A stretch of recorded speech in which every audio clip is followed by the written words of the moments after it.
Hey, bienvenue dans ton Yann et Frank. Aujourd'hui, il est de retour, le Mexicain québécois, Jérôme Blanchet-Gravel. On va avoir beaucoup de plaisir.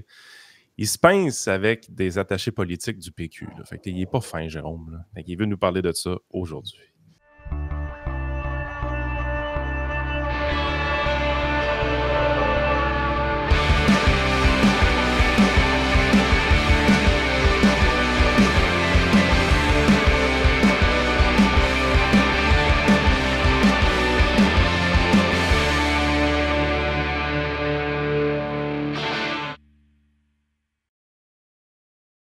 Yes, merci Jérôme d'être là. On précise aux auditeurs que Jérôme est au Mexique là, en ce moment avec un Internet un petit peu plus approximatif que dans sa résidence de Québec. Là. Donc, si des fois il y a un petit décalage son-image ou un petit délai là, entre nos paroles, on vous demande d'être indulgent avec ça. Là.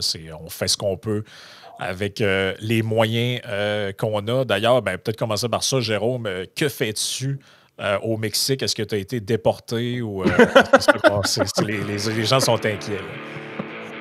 Là. C'est ma tournée annuelle au Mexique, à Oaxaca. Je suis à Oaxaca de Juarez, dans le sud de la région. C'est la région de la France, finalement. Donc, on vient chaque année. C'est magnifique. Ça me permet de sortir, évidemment, mentalement du dôme, là, puis mentalement du monde intellectuel, entre guillemets, québécois.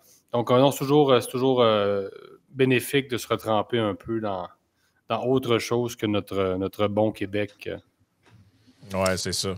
Écoute, tu nous as titillé un peu cette semaine. Tu annonçais sur X que tu avais des annonces importantes qui s'en venaient sur Libre Média. Difficile pour moi de ne pas profiter de l'occasion pour te poser la question de quoi tu parles? Qu'est-ce qui se passe? Est-ce que Thomas Gerbet devient journaliste chez Libre Média? Qu'est-ce qui se passe chez Libre Média prochainement? Ben écoutez, c'est simple. En gros, enfin, on lance notre application mobile. Ça fait des mois, en fait, qu'on aurait dû déjà sortir ça. Ça a été un peu plus complexe qu'on pensait. Donc, les gens peuvent dès aujourd'hui, en fait, télécharger l'application sur notre site Internet.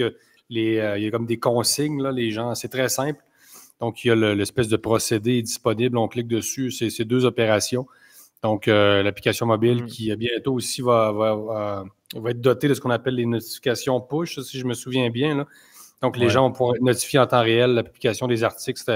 C'était quand même très important pour nous là, de déployer ça d'inscrire ça dans notre infrastructure numérique. Ça va faire une bonne différence, honnêtement, parce que vous savez, on a annoncé l'arrivée d'un chef des opérations, Danick Villeneuve, en début d'année. Danick est un spécialiste, justement, des nouvelles technologies, etc.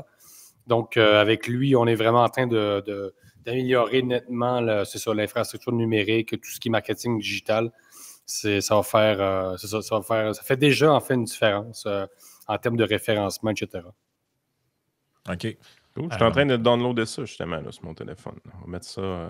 Ben oui, toi, LM, Libre Média, c'est déjà fait. Hey, c'est pas trop dur. C'est vraiment facile à faire. C'est trop facile, honnêtement. Là, oui. La démarche est assez simple. Cool. C'est quand même assez intéressant, les gens, parce qu'aujourd'hui, c'est beaucoup ça, les nouvelles par push de Apple News et autres, mais évidemment que les médias indépendants n'ont pas trop voix au chapitre sur ces trucs-là. Là. Donc, peut-être d'avoir l'application, ça va faciliter la diffusion des nouvelles. Mais justement, parlons-en de ce qui a été publié sur Libre Média. Donc, si on remonte un peu dans le passé, donc il y a eu l'entrevue que Paul Saint-Pierre Blamondon nous a accordée. Ensuite, vous avez publié sur Libre Média cet article-là qui s'appelle « Les États doivent intervenir pour réguler les algorithmes selon PSPP ». Et de ce que je comprends, ça faisait pas l'affaire de plusieurs, cet article-là, dès le départ. Et là... Et il n'y avait pas beaucoup d'opinions dans l'article. C'était assez factuel sur ce qui avait été dit dans le podcast, honnêtement. J'ai resté surpris un peu que ça fasse un tabac, cet article-là, en réalité. Oui, effectivement, un article très factuel où M. PSPP est cité à la lettre, c'est-à-dire un article tout à fait traditionnel qui n'est pas un article d'opinion, qui n'est pas un éditorial, etc. Donc, effectivement, c'est un peu étonnant la réaction, mais en même temps, les nationalistes québécois sont en train de se révéler de plus en plus. Donc, vous avez bien fait. D'ailleurs, je félicite les gars pour votre entrevue qui a été qui est posée, qui a permis effectivement d'être constructive, etc., de nourrir l'échange, qui est assez rare au Québec. Donc, bravo. Mais cela dit, PSPP, dans le cadre de cette entrevue-là, s'est révélé, c'est ça. Donc, on comprend que sur toutes sortes de thèmes, je peux être d'accord avec lui, c'est-à-dire bon, l'identité, etc. Bon, ça dépend là, des modalités, etc. Mais en tout ce qui concerne l'information, les plateformes, ce qu'on appelle l'ingérence, etc., Monsieur PSPP réfléchit comme Hillary Clinton. Je pense que c'est de plus en plus clair. Et la garde rapprochée de PSPP et lui-même n'ont pas de l'air à apprécier que le fait qu'on le souligne, qu'on le soulève. Alors que finalement, c'est quand même des champs qui sont nos spécialités. Là, donc, je ne pense pas être complètement hors de ma discipline quand je traite de liberté d'expression, etc. Donc, non, je pense que M. PSPP, là, il n'en est pas à sa première déclaration qui traduit une volonté d'encadrer, voire de censurer certains discours. Il est revenu à la charge cette semaine, avec sa fameuse déclaration sur le complotisme, bon, qui faisait partie on le sait, de tout un plaidoyer contre les menaces qu'a reçues sa famille et lui. Mais c'est ça, c'est qu'il se révèle, il se dévoile et on a devant nous un PQ qui a des accointances très nettes avec les technocrates européens en ce qui concerne la régulation des discours en ligne, etc. Donc, tout ce qui concerne l'information ou la dite désinformation, PSPP ne le sait pas, mais dans une logique de contrôle social. Peut-être qu'il doit... On a eu un éditorial là-dessus, on est revenu pour poser des questions. Il doit évidemment mener une réflexion. Peut-être qu'il n'est pas au bout de sa réflexion. Peut-être que ce n'est pas exactement ce qui... Est-ce qu'il veut vraiment aller là? Il doit terminer sa réflexion, mais chose certaine, les déclarations qu'il a faites traduisent cette volonté quand même d'encadrer un peu les discours en ligne. Je pense que les gens avaient compris, vos auditeurs aussi. Là. Non, c'est ça. Et là, bon, je veux dire, il y a eu une espèce d'échange... parce que là, PSPP, en fait, on comprend pas trop c'est quoi son discours, parce que d'une part, là, il sort des trucs assez énormes, genre les conservateurs québécois seraient financés par des puissances étrangères pour engager des fermes à trolls qui viennent le contredire sur les réseaux sociaux, parce que lui, je sais pas, il a l'air d'assumer que si quelqu'un s'appelle... Monsieur Spécial 666 sur Twitter avec pas de photo, lui, il assume que c'est pas une vraie personne qui est derrière et c'est un troll engagé par des fermes à trolls qui reçoit de l'argent de l'étranger. Il nous a avoué lui-même qu'il n'y avait aucune preuve de ça, mais que selon lui, ça se faisait ailleurs. Et là, après, il fait cette déclaration-là comme quoi que le complotisme serait une menace à la démocratie. Mais en fait, je ne sais plus trop c'est quoi qui est pour lui du complotisme. C'est qu'à la fois, il y a comme un pied dedans, un pied en dehors. Il le dénonce, mais en même temps, il en endosse un peu les mécaniques lui-même. Puis comme on s'en parlait, peut-être tu voudras commenter là-dessus, il n'a pas l'air d'être au courant que les histoires d'ingérence étrangère, en général, c'est les partis séparatistes qu'on accuse de bénéficier de ça un peu partout en Occident, là. Autant en Espagne qu'ailleurs. C'est-à-dire que si tu es une puissance étrangère, puis que tu veux t'en nuire à un pays, ce que tu vas faire, c'est que tu vas aider un mouvement sécessionniste, pas un mouvement conservateur qui fait 12 % aux élections. Là. Mettons que j'apporte une nuance à ça, puis je joue un peu l'avocat du diable. On comprend tous que la situation personnelle qu'il a vécue de son côté avec le gars qui lui a fait des menaces, c'est réel, OK? Fait que si tu arrives et tu dis ça, c'est une atteinte à la démocratie parce que ça en prend un élu, puis ça, c'est le complotiste qui a nourri ça. Tu dis, OK, dans cette situation très précise-là, on peut dire ça, mais en réalité, est-ce qu'on est en train de généraliser à beaucoup de gens des trucs qui ne sont pas réels? C'est un truc réel, mais je veux dire, des freaks, il y en a tout le temps eu. Ce n'est pas le premier à faire des menaces à un élu. Ça doit être dénoncé, ça doit être réprimandé. Mais je veux dire, les systèmes en place le font déjà. D'ailleurs, le gars a été arrêté. D'ailleurs, le gars a passé devant les tribunaux. Tu sais, je veux dire, pourquoi changer un système qui fonctionne apparemment? Là? Ben écoute, je pense qu'on peut le dire. Oui. Même que c'est un peu malheureux que de l'avoir à le rappeler. Là, de rappeler qu'on est contre, évidemment, les menaces de mort. On condamne toutes les violences qui sont dirigées contre les élus. Cela dit, c'est pas parce que vous avez reçu des menaces que vous êtes maintenant à l'abri des critiques. Donc, encore une fois, une déclaration qui est un peu maladroite, bon, si c'est celle de PSPP ou celle de son équipe, c'est-à-dire que, d'abord, vous le rappelez, ces notions-là sont très élastiques, elles sont subjectives, elles sont arbitraires. On se rend de plus en plus compte, c'est-à-dire la désinformation, tout le monde s'entre-accuse sur les réseaux sociaux de faire dans la désinformation. Ouais, donc, le PQ... Ce que dit le PQ pour le PCQ, c'est de la désinformation. Ce que dit le PCQ pour le PQ, c'est de la désinformation. Ce que dit le PLQ pour le PQ, c'est de la désinformation et vice-versa. Vous comprenez que la désinformation, c'est extrêmement subjectif. Les fake news existent. Il y a un certain nombre d'éléments factuels qui peuvent être démontés. Là, il y a certaines choses qui rentrent carrément dans la catégorie fake news. Là, quand, par exemple, on dit qu'il y a eu un événement historique qui a eu lieu le 2 octobre, non, c'était le 4 octobre, donc c'est faux. Il y a des choses fausses qui existent, mais dans le monde de la science politique, de la politique, etc., on est quand même dans un monde d'interprétation beaucoup. Donc, quand tu n'as pas la même interprétation que quelqu'un sur une déclaration, un fait d'actualité, ce n'est pas de la désinformation. Donc, c'est quand même ridicule de voir, en fait, tous ces Don Quichotte d'Ulysse sur les réseaux sociaux se jeter après nous et parler de désinformation, alors que non, on n'a juste pas la même vision des choses. Donc, si quelqu'un n'a pas la même vision des choses que vous, il n'est pas nécessairement dans la désinformation. Donc, on voit que c'est une notion élastique qui est un peu qui devrait être, en fait, pas abandonnée, mais disons qui devrait être soumise à un examen beaucoup plus critique. C'est pas le Journal de Montréal qui va faire ça, on s'entend, là. Puis c'est quand même assez ironique là, que on vit dans un monde où c'est le Journal de Montréal qui vous parle de désinformation. Sérieux, c'est rendu quand même assez incroyable.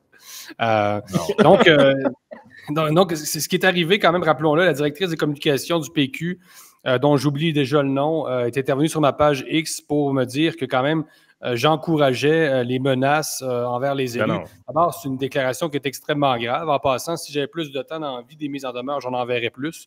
Ça, c'est une déclaration qui est grave. J'espère que Mme Chouinard-Tully en est consciente. Je ne suis pas certain. Mais c'est exactement, ça s'inscrit encore dans cet état d'esprit-là. C'est toujours le danger versus la sécurité. Hein. Donc, c'est un refrain qu'on connaît, qui est entonné depuis plusieurs années. Donc, vous, la droite, vous êtes le danger.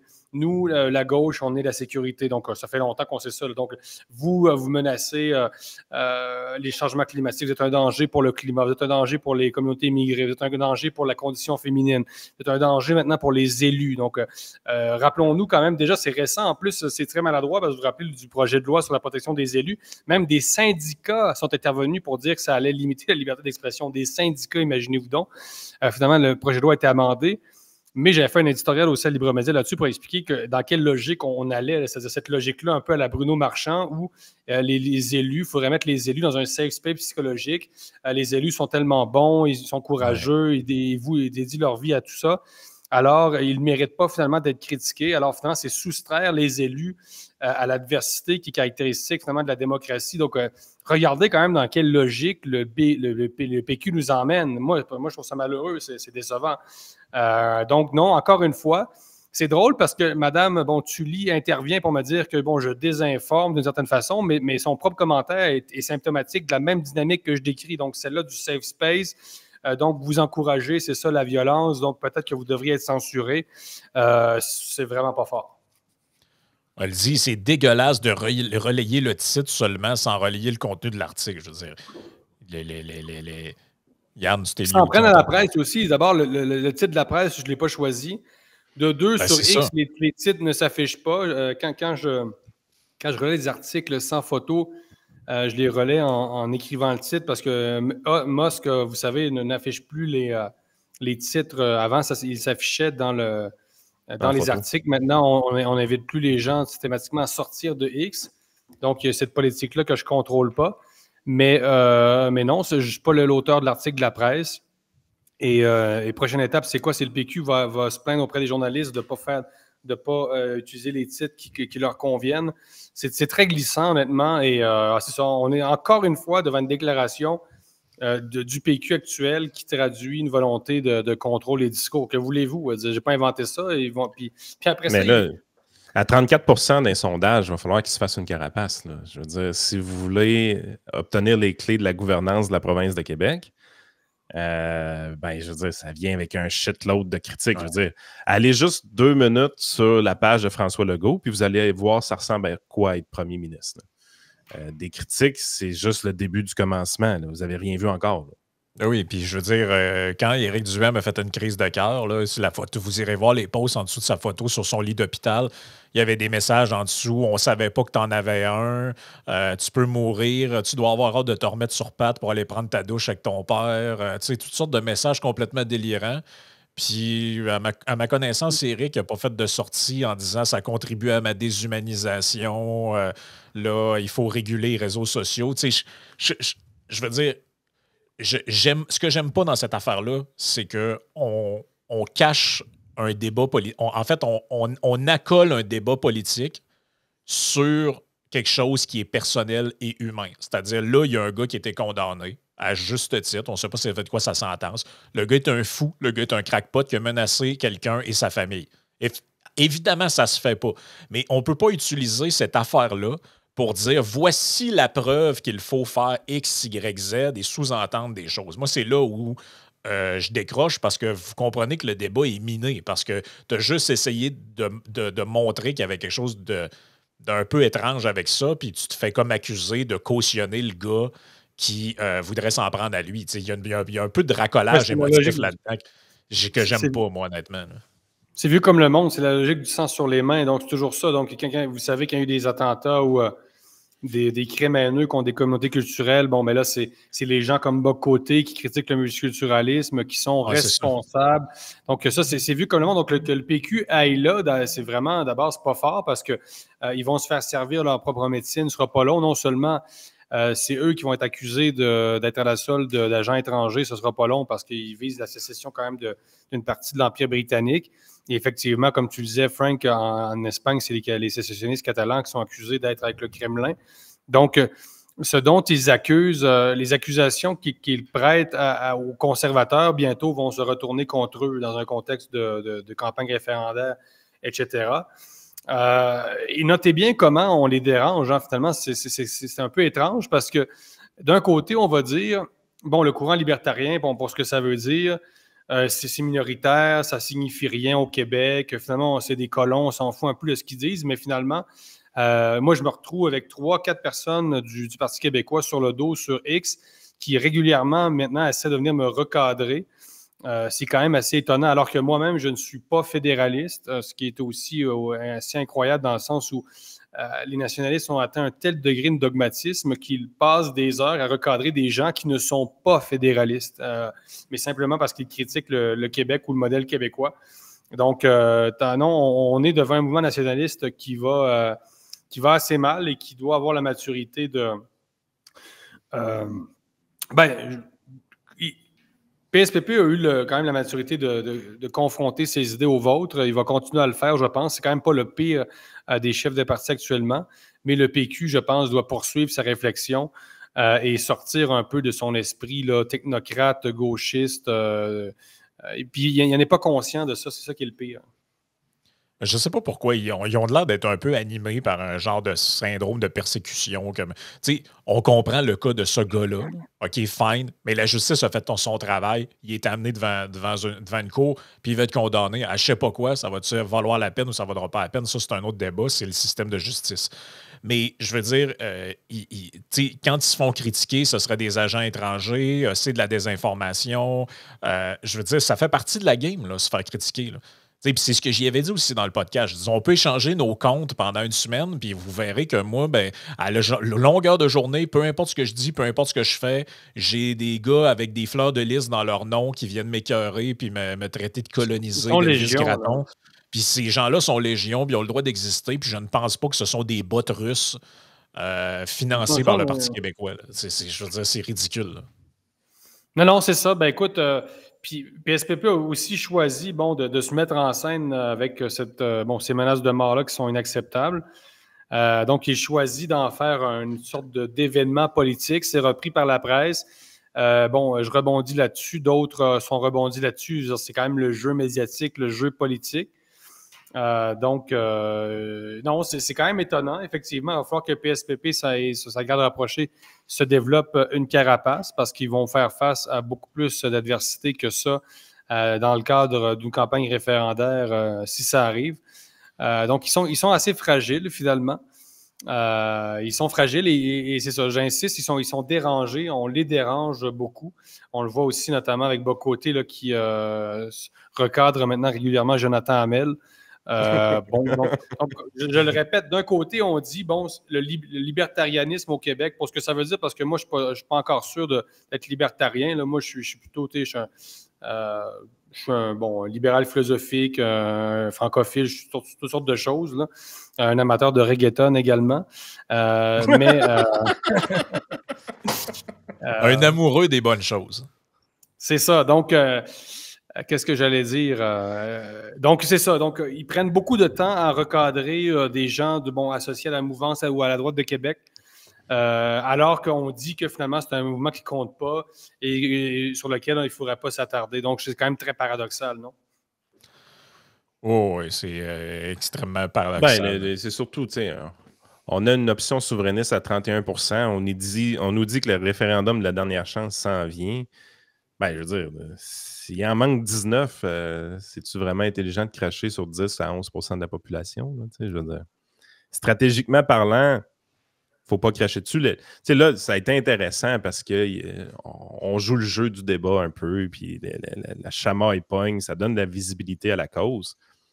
Mais je veux dire, après un an de chamaille sur Internet, la cause n'a pas levé plus. On dirait que les souverainistes sont je veux dire, pourquoi 95 arrive, c'est que il y a Chartertown, il y a Lac-Meach, il y a la scission au sein du Parti libéral du Québec avec la DQ qui est créée. Je veux dire, toutes les planètes s'alignaient vraiment pour qu'il y ait un référendum et qu'il y ait une possibilité de peut-être le gagner, ce qui n'a pas été le cas. Mais je veux dire, en 2025, l'alignement des planètes, je ne le vois pas. En plus, avec un Parti conservateur canadien qui pourrait prendre le pouvoir dans les prochains mois, qui est très décentralisateur, tu sais, je veux dire, si le mouvement souverainiste n'a pas été capable de lever sous Justin Trudeau, il ne lèvera pas sur Pierre Poilievre. Là. Ça n'arrivera pas. Là. Je la comprends pas. J'essaie de voir. Ben, l'histoire était prévisible. Hein. Il y a toujours des choses qui arrivent qu'on ne pourrait pas prévoir. C'est ça le propre de l'histoire. Donc, il y a toujours une fenêtre. Même la pandémie, on ne pensait pas que ça allait arriver. Il y a toutes sortes d'événements qui arrivent. C'est ça, qui sont imprévisibles. Donc, c'est pas impossible qu'une conjoncture très, très inattendue favorise, une sorte de, je sais pas, une sorte de mais c'est vrai que la pandémie un désir de changement. Mais c'est vrai que la pandémie aurait pu être une occasion, puis ça a été une occasion très manquée. Donald Trump, tu vois, qui aurait pu prévoir que Donald Trump voudrait annexer, entre guillemets, le Canada, même si c'est du trolling. C'est très spécial. Donc, Donald Trump aussi expose le caractère artificiel de la Fédération canadienne. Il révèle le vide canadien, finalement.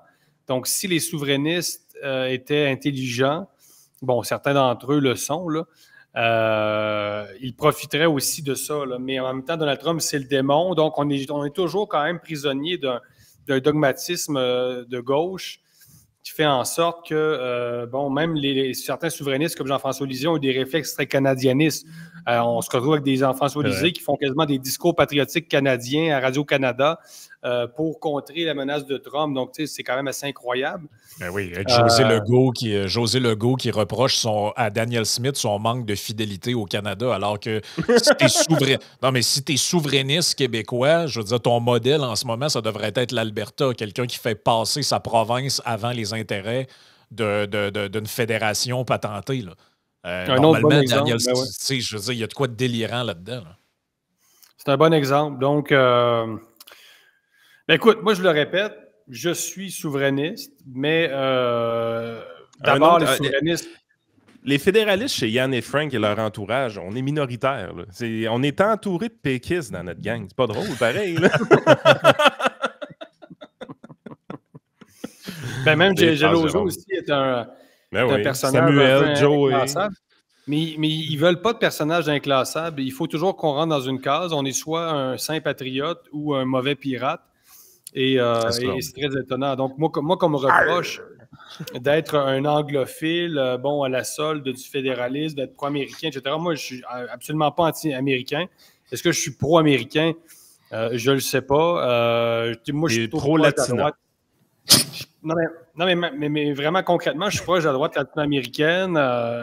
Je suis pas proche de la droite américaine. Mais quand on regarde même mon carnet de contacts, j'ai beaucoup de contacts dans le monde, moins aux États-Unis, beaucoup plus en France, beaucoup plus en Amérique latine. C'est quelque chose que je pourrais développer, mais même concrètement, me reprocher de faire dans l'Elvis Gratton bouffeur de gaufres surgelées le matin. J'ai-tu l'air d'un gars qui mange des gaufres surgelées le matin, moi, là?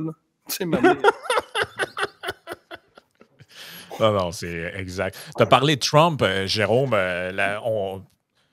On pensait pas que c'était possible, mais bon, il y a eu une première phase au Trump Derangement Syndrome, là, cette fameuse maladie mentale qui affecte autant de gens. Dans le premier mandat, évidemment. Dans les 4 ans où il n'était pas là, on a plus parlé de lui que de la présidence de Biden. Et là, c'est le retour au pouvoir et les gens qui devaient quitter avant son élection nous disent encore qu'ils vont se sauver de la Floride, qu'ils vont quitter. Le Québec se prépare pratiquement. Le Québec en fait, tu as l'impression que Trump est un variant de la COVID. Donc, on a eu Alpha, Beta, Omicron, et là, on a le variant Trump. Donc là, Legault cherche avec des mesures de représailles comme enlever les vins américains de la SAQ, une genre de dose. C'est comme une genre de dose de rappel avec. Alors, ils veulent rejouer, ces gens-là, le film covidien, une genre de folie. Et cette folie-là, ben, elle est beaucoup. Bon, elle vient d'un phénomène réel qui est comment je dirais ça? Elle vient d'un phénomène réel qui est Trump lui-même et toutes ses déclarations qui vont dans tous les sens. Et ça devient difficile de savoir qu'est-ce qu'il veut réellement. Mais elle vient beaucoup des médias qui ont senti qu'ils perdaient de la vitesse durant cette campagne-là parce que la candidate qu'ils ont moussée a finalement mordu à la poussière et ce sont les médias indépendants qui ont pris davantage d'importance. Et là, je veux t'entendre sur cette affaire-là parce que à sa première conférence de presse où on a vu qu'elle était extrêmement à l'aise de parler, la nouvelle porte-parole de la Maison-Blanche, qui est la plus jeune porte-parole de l'histoire de la Maison-Blanche, a étalé de cette déclaration-là. Je vais vous la faire entendre. Elle entend faire beaucoup de place aux nouveaux médias, aux podcasts, et elle remet carrément en question la chasse gardée des journalistes à accéder aux tribunes de presse. Donc, ça va comme suit. Keeping with this revolutionary media approach that President Trump deployed during the campaign, the Trump White House will speak to all media outlets and personalities, not just the legacy media who are seated in this room. Because according to recent polling from Gallup, Americans' trust in mass media has fallen to a record low. Millions of Americans, especially young people, have turned from traditional television outlets and newspapers to consume their news from podcasts, blogs, social media, and other independent outlets. It's essential to our team that we share President Trump's message everywhere and adapt. Donc là, je vous passe le reste, là, mais vous avez compris ce qu'il est en train d'expliquer. Puis en gros, ce qu'elle dit, c'est maintenant, ce ne sera plus réservé aux gens. En fait, les gens des médias alternatifs. Donc, si Joe Rogan veut demander une carte de presse pour accéder à cette salle-là où ce sont que des journalistes encartés de gros médias qui peuvent être là normalement, il pourra le faire. Des podcasters. Je dirais, au Canada, on est loin de ça. Là. Au Canada, on est encore en mode qu'on essaie d'arrêter Alexa Lavoie parce qu'elle veut faire une entrevue, qu'on essaie de mettre Menzies en prison pour avoir essayé de parler à Christopher on a arrêté Ezra Levant très récemment. Le gars de Radio X qui s'est fait barrer de la tribune pendant la pandémie parce qu'il posait des questions qu'il ne fallait pas. Et hier, j'écoutais justement Gary à Radio X qui expliquait toutes les étapes qu'il devait faire pour obtenir une carte de presse à l'Assemblée nationale. Tu sais, je veux dire, il dit sérieusement, il dit on me pose moins de questions quand je veux signer une hypothèque avec la Banque nationale. Là. Ouais. C'est un peu spécial pareil. Là. Tu sais, je veux dire, c'est une chasse gardée. On barre les portes à double tour à l'Assemblée nationale, aux médias, parce qu'on veut décider qui a le droit de rentrer ou pas. C'est de même qu'on manipule l'information. Tu sais, on nous dit souvent, il y en a une, liberté d'expression. Il n'y a jamais personne qui me dit quoi écrire. Ouais, mais t'as jamais rien écrit de croche non plus, buddy. T'as-tu essayé une fois pour le fun de le faire? Ah, c'est ça. Qu'est-ce qui arrive avec ta carte de presse de l'Assemblée nationale si tu n'es pas gentil avec François Legault? Qu'est-ce qui arrive? Dis-nous-le. Qu'est-ce qui arrive avec ta carte de presse? Tu te la fais enlever. De la même façon qu'il y a des journalistes dans l'entourage canadien de Montréal qui se sont fait kicker out de l'avion au fil du temps. Tu sais, je veux dire, à un moment donné, c'est des atteintes à la liberté d'expression, ces affaires-là. Fait que de voir qu'on ouvre la porte aux médias alternatifs aux États-Unis, c'est un changement de direction quand même assez intéressant. Ah oui, c'est une nouvelle ère médiatique, c'est clair. Puis la ligne entre alternatif et legacy va disparaître éventuellement. Tu sais, ça ne sert à rien de séparer les deux. Là. À un moment donné, il va falloir dire que ce sont les médias. Il n'y a pas d'affaire d'alternatif et vrais médias. Là. Cette ligne-là ne devrait même pas exister dans ma tête. Ouais, comme en Espagne, la gauche socialiste voulait justement distinguer vrais et faux médias. On avait fait un article à Libre Média là-dessus. Donc, évidemment, on est dans une logique cléricale. Comme dit le sociologue Michel Maffesoli, l'anomique d'aujourd'hui et le canonique de demain. Donc, une belle formule pour dire que ouais, la société officieuse va devenir la société officielle. C'est déjà en cours. Donc, une très bonne nouvelle du côté, effectivement, de la Maison-Blanche. Je dois avouer quand même que les débuts, les premiers jours de Donald Trump me surprennent un peu. Déjà, son caractère ses projets annexionnistes me déçoivent dans le sens où il nous avait quand même promis un projet isolationniste. Je trouve qu'il va beaucoup trop loin. Je pense que je veux le mentionner. Il y a quelque chose quand même de délirant quand même dans le fait de répéter qu'il veut annexer le Canada. Quand même, c'est un pays occidental. Le Canada, c'est un pays anglo-saxon aussi. On est censé avoir des affinités quand même avec les États-Unis et vice-versa. Moi, je pense que ce n'est pas une manière de faire. Et paradoxalement, il est en train, justement, comme tu le soulevais, Frank, il est en train de faire un cadeau, en fait, au gouvernement woke qui se jette dans un nouveau cycle de la peur. Donc, effectivement, ils veulent rejouer un peu la COVID. Et là, ils sont en train d'utiliser les menaces de Trump, un peu grossières, très grossières, pour recréer, utiliser un nouvel instrument d'insécurité pour offrir justement de la sécurité aux populations effrayées. Le Journal de Montréal, évidemment, est en plein là-dedans. Le Québécois, les médias sont embarqués. Ça fait du clic. Donc, c'est un effet paradoxal de la politique néo-annexionniste de Trump. Donc, actuellement, ça ne porte pas fruit. Le Trump n'a pas réussi à briser, c'est pas son intention non plus, mais il n'a pas réussi à briser le cycle de la peur dans les autres pays occidentaux. Au début, il veut comme nous faire une leçon de réel politique, mais finalement, on est encore prisonnier de nos schèmes de pensée à la safe space là, au Canada, puis dans ces pays-là. Même la France, vous avez vu, s'est porté au secours du Groenland, etc. Donc là, même Macron en profite, Berlin en profite aussi. Donc là, on est un peu dans l'esprit de l'Ukraine, l'état d'urgence, il y a des menaces, etc. On va vous protéger. Bon, donc, c'est des seigneurs qui protègent leurs pauvres serfs effrayés face aux menaces extérieures. Donc, pour l'instant, ça ne porte pas fruit. À l'intérieur des États-Unis, oui, sans doute. Encore là, bon, avec des nuances.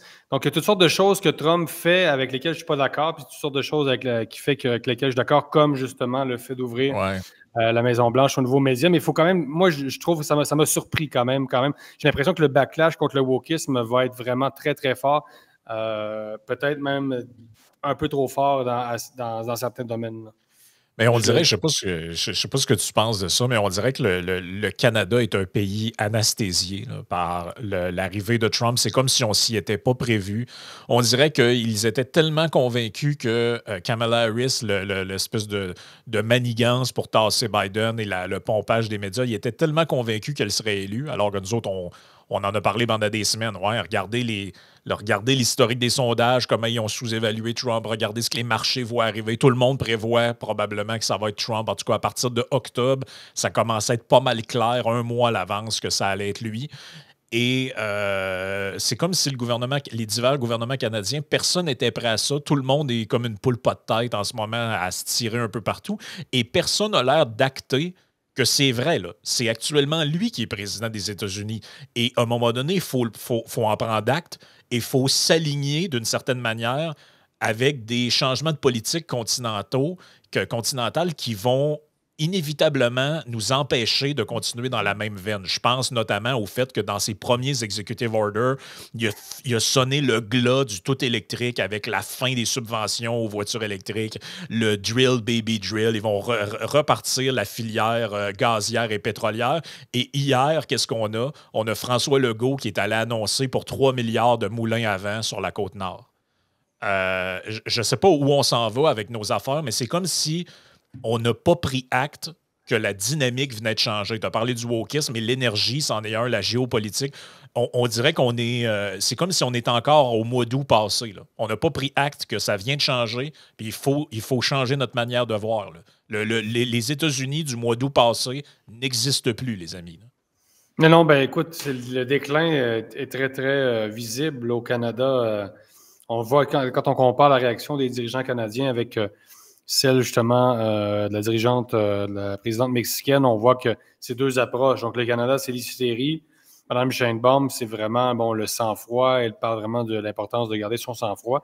Donc, ce qui n'était pas le cas dans le premier 24 heures de leur bord. Hein. Le Mexique avait réagi très fortement quand même à Trump, mais après ça, se sont calmés vite par après. Hein.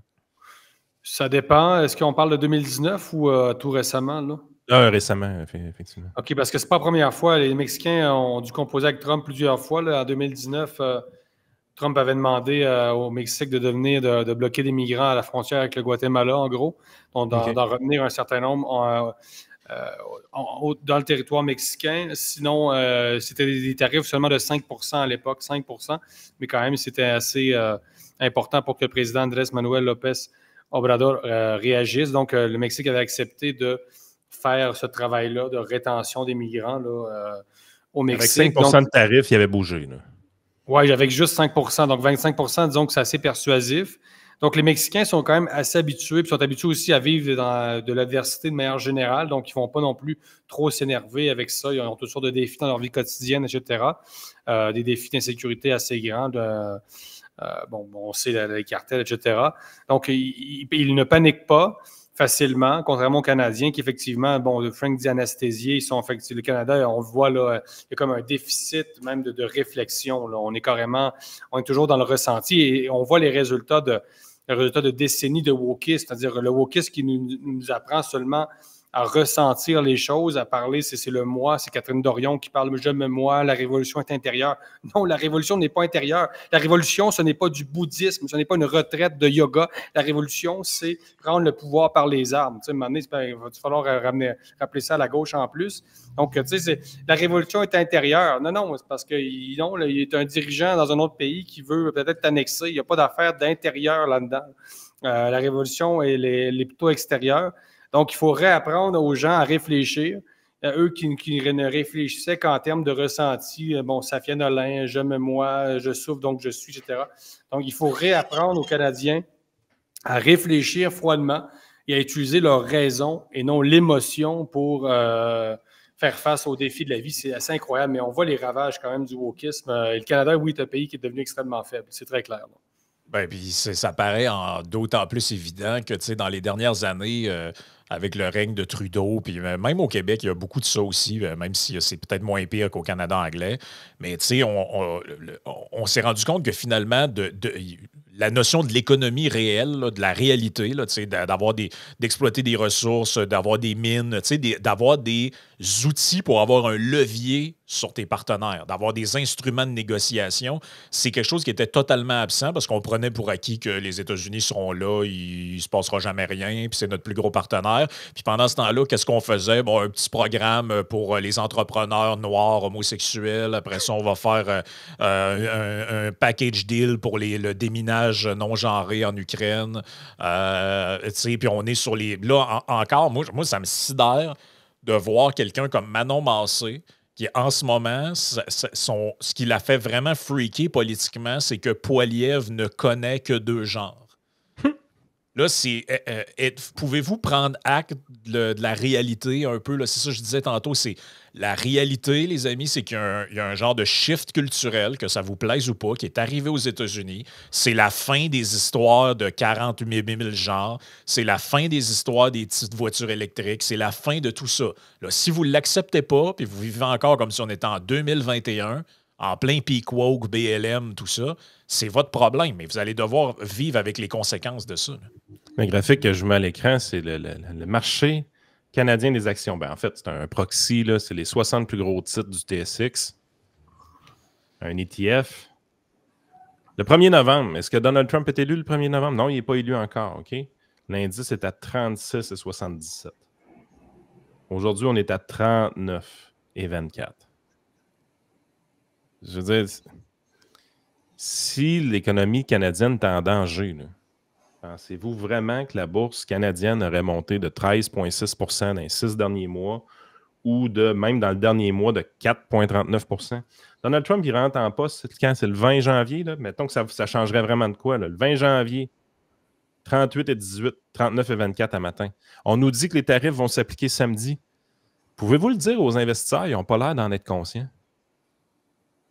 Tu sais, Mané, on parle, tout le monde est là, on parle, on va arrêter d'agir avec émotion, il faut être plus cartésien. Christy, on ne peut pas être plus cartésien que les marchés financiers. Là. Si les gens qui ont de l'argent investi dans les bourses canadiennes, dans les actions d'entreprises canadiennes, ne sont pas en train de paniquer, pourquoi c'est un shit show à TV?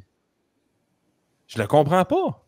Puis écoute, la cancellation, le Canada vit dans un monde imaginaire. Là, on veut canceller la première puissance mondiale comme on suspend un utilisateur sur Facebook. Là. Donc,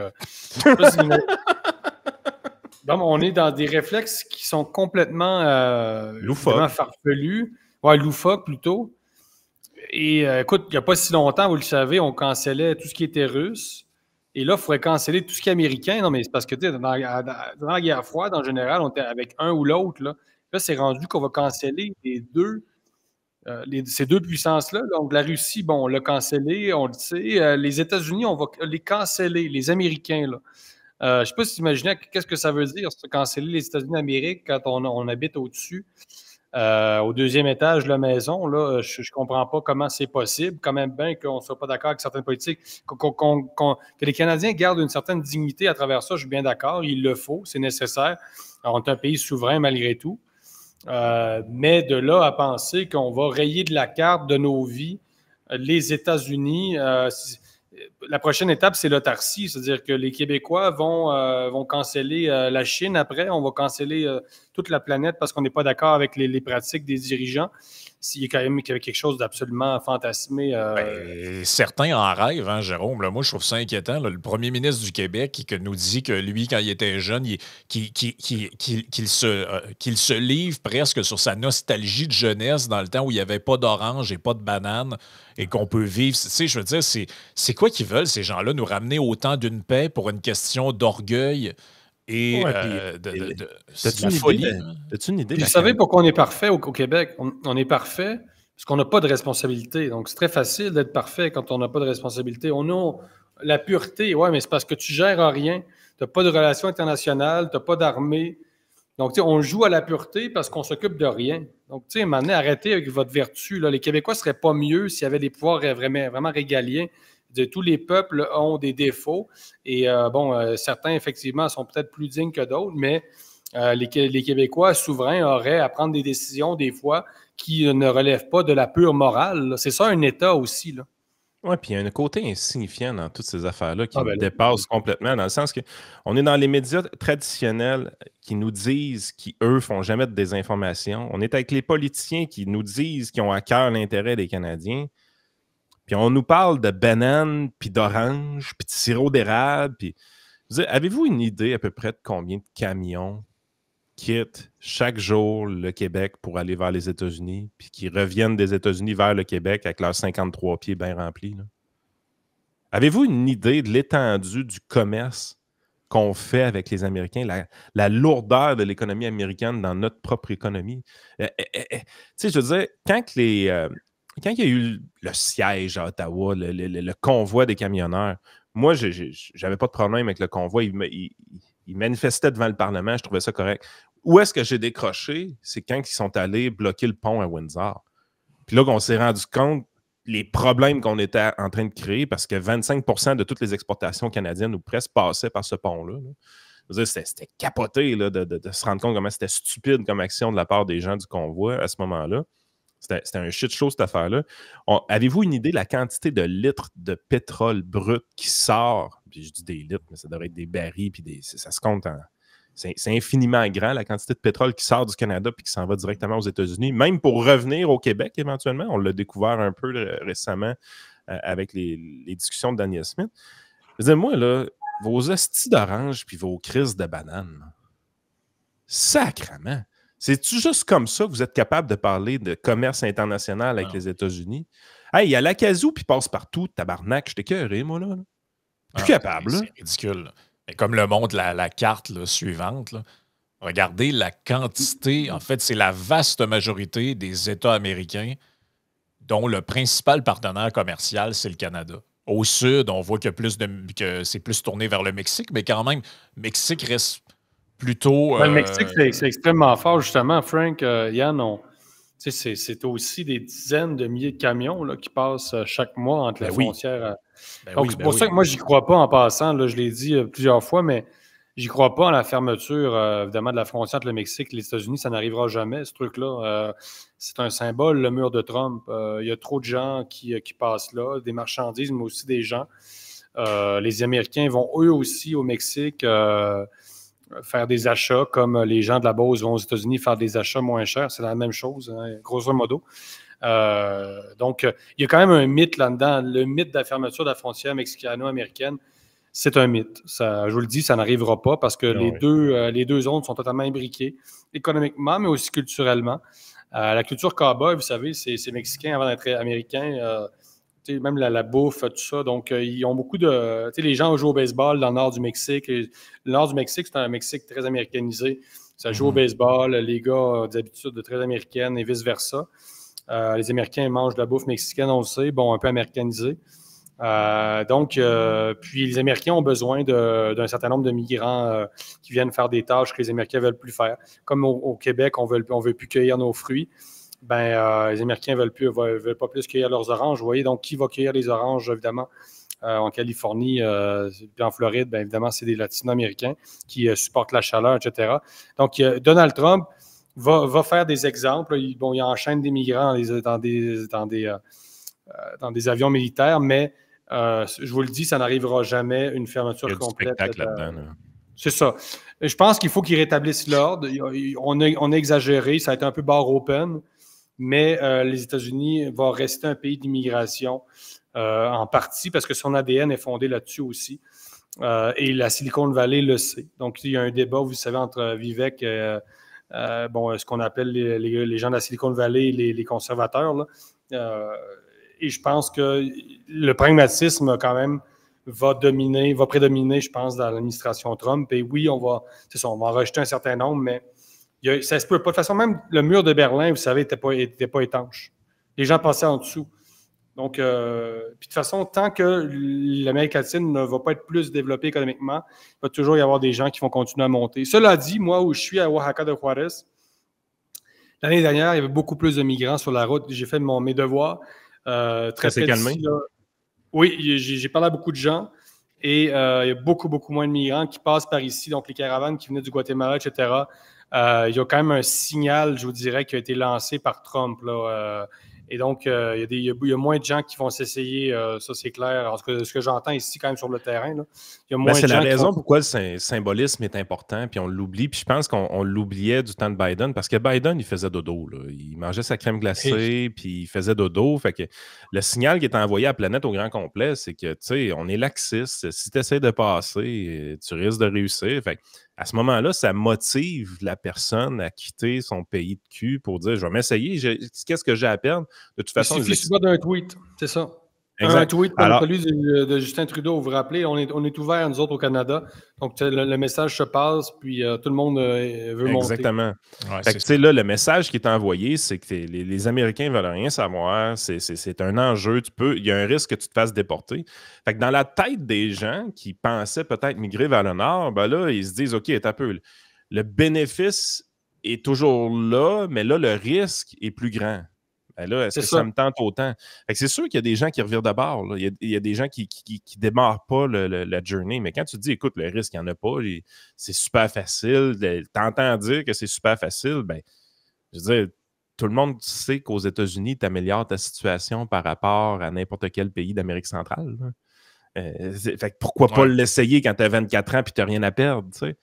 Fait qu'à un moment donné, le symbolisme est important, puis Trump le comprend très bien. Je veux dire, c'est une des raisons pourquoi ce shit show-là est aussi spectaculaire. C'est que lui, il se dit, plus ça va être spectaculaire, plus le message va passer. Et puis en plus, les médias de masse, peu importe le pays, en fait, tombent dans le panneau complètement et relaient son message à tour de bras. Fait que lui, c'est mission accomplie. Si t'arrives, tu nous dis qu'au Mexique, déjà, les gens voient qu'il y a moins de caravanes qu'avant, c'est mission accomplie. Oui. Non, ça, je lui donne. Donc, mon point, c'est ça. C'est qu'il va continuer à avoir un certain nombre de gens parce que le désespoir va rester très grand en Amérique centrale, etc. Mais oui, c'est pour ça que je dis que le mur, c'est un symbole, justement, la symbolique. Concrètement, un mur, sur le plan physique et matériel, ça a des limites. On peut toujours le contourner, on peut toujours le transpercer, etc. Mais c'est un symbole et Trump, oui, c'est ça, est en train de persuader un certain nombre de migrants de ne pas entreprendre ce chemin-là. Probablement ceux qui ont déjà des dossiers criminels aussi. Tu sais, je veux dire, mettons que tu es complètement clean puis tu dis « je veux m'essayer », peut-être que tu vas t'essayer pareil, mais le gars qui a fait de la prison 2-3 fois dans sa vie, lui, il sait qu'il n'y a pas avantage à s'essayer. Il a peur que ça finisse mal. Là. Non, clairement. Puis c'est ça. Il y a un message fort qui est envoyé. Ça m'a vraiment étonné, les gars, parce que je vous dis, moi, j'ai un parc là, au centre-ville de Oaxaca. L'année dernière, il y avait carrément des dizaines de migrants, des groupes de migrants là, qui étaient là dans ce parc-là. Il y avait pas très loin une sorte de kiosque là, où des Américains ou même des Canadiens aidaient les migrants. C'est un espèce de kiosque adjacent à un marché public. Et tu vois, même le kiosque est parti. Les gringos qui s'occupaient de ça sont partis parce qu'il n'y a plus assez de migrants. Et on les voyait très clairement là, parce qu'eux, ils voyagent dans ce qu'on appelle les suburban en espagnol, en anglais. Là. Mais c'est des petites vannes et il y avait toutes sortes de compagnies d'autobus ici qui gèrent ça. Évidemment, ils faisaient beaucoup d'argent avec ça aussi, là, ces compagnies-là. Tout le monde en profite un peu. Et on les voyait chaque matin. Tu avais des gros de migrants qui prenaient ces petits bus-là. Et je vous dis, il n'y en a plus. Il n'y en a plus. Donc, il y a un effet très clair. Il y a un effet très clair. Le message s'est passé. Écoute, en terminant, Jérôme, c'est ton trademark, un grand enjeu. Donc, j'ai vu ça hier par l'entremise de ton compte X. Quand même, c'est celle-là, j'oserais pas utiliser le mot savoureux, et vous comprendrez très bientôt pourquoi.